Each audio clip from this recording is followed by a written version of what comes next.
Year two begins for Tom Brady as the top analyst at Fox. Remember last year, getting ready for week one? He was the main portion of the graphic for the Cowboys-Browns game. It's Tom Brady with Cowboys-Browns. This year, there's a little less excitement, but also there's been a change.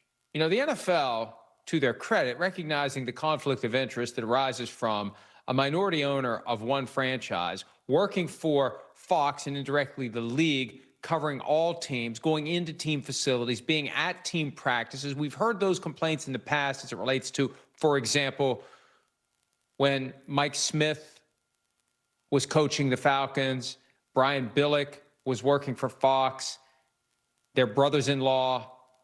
There were opponents of the Falcons who weren't real thrilled about Brian Billick coming into the building when they were getting ready to play the Falcons. That's been around. But this is two guys, one guy, two roles, Raiders owner, working for the NFL. Last year, Michael Holley, he wasn't allowed to be at production meetings. He wasn't allowed to be at practice. He wasn't allowed to go into team facilities. Andrew Marchand of The Athletic recently reported that that's been softened this year. Brady can participate in the production meetings, I assume by Zoom. I assume he still can't go to the building, still can't go to practice. Your thoughts on the revision to the Tom Brady broadcast rules? It's a problem. I've kind of moved my position on this, Mike. You know, last year I thought, no, it's not really a big deal because if you can't go to the production meeting, that means you're an outsider and maybe you're working a little harder and you're being more creative to really get into the game and tell people what's happening. But no, I think the bottom line is, I think I was talking myself into it. It's just not a good situation. It's a bad situation, not only for Fox, but for viewers. And I'm going to tell you this because I've had the privilege of being in some production meetings. And if you do it the right way, as an analyst, it could be a treasure trove for you and for your viewers.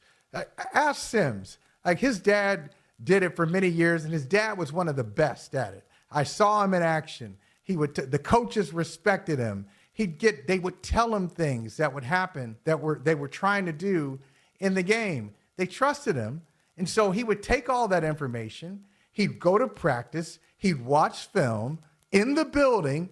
And then he'd come to the broadcast and he would tell you things that not, hey, the coaches told me this, but he would kind of predict what would happen, not in a Tony Romo way, but he would predict what would happen, and it would come to pass. And you'd say, wow, that's pretty insightful. You understood the game better.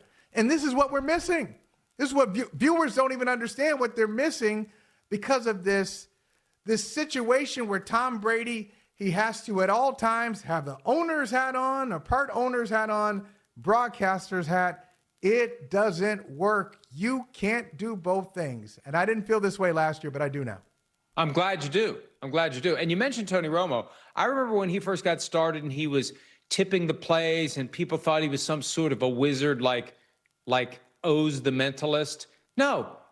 They all know. If you do the job right, you know. And they all got pissed off because we could do the same thing and we exercise restraint. Like, there's a limit to how far you want to take it. We are given insight into what's going to happen so we can explain it better after it happens. We're not given the insight so we can say, hey, watch for the 65 toss power trap here.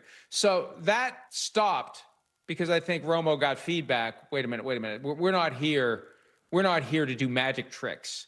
We're here to tell the people what happened after it happened. But as it relates to Brady, you're right. And here's the problem. And Miles Simmons put it better than I've heard it put last year.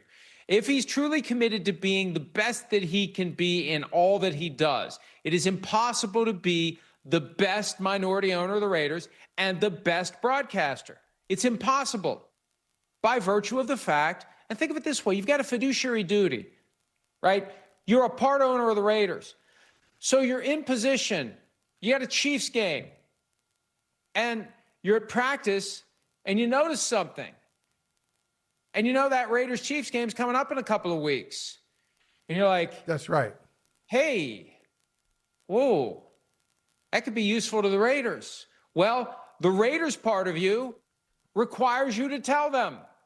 The Fox part of you requires you to keep your mouth shut.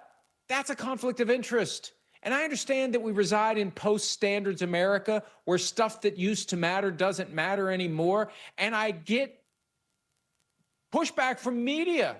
Marchand last year called me out for saying, oh, it's not a conflict, and oh, it's none of your business, and oh, you defended a team. Well, no.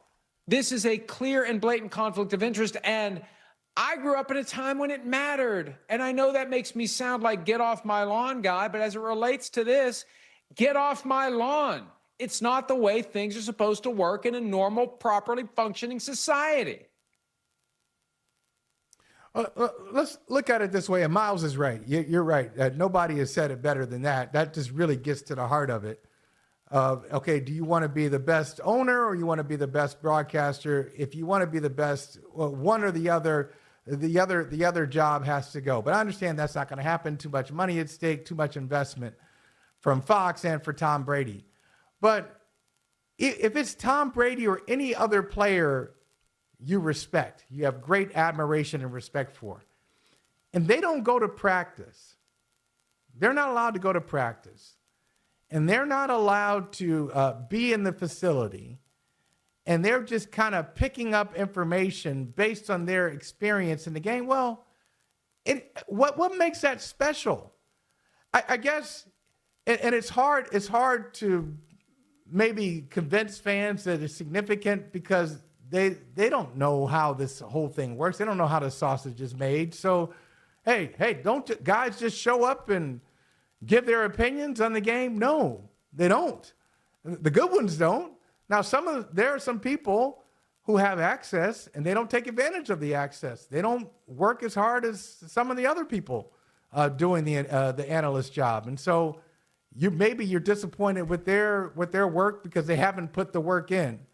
But if you have Tom Brady and he doesn't have the ability, put it this way, Mike.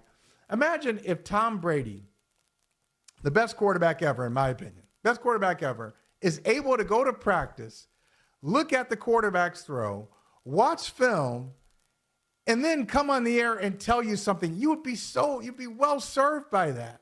But he can't do it. So here's my bottom line. What are we doing? What are we doing right now with this situation? One last point. I know we got to take a break, and I'll defer to the things we've written at PFT, but there is a theory in some league circles that Tom Brady likes it this way because he doesn't want to have to do all that. And this is convenient cover for not doing it. I'd love to go to practice. They won't let me.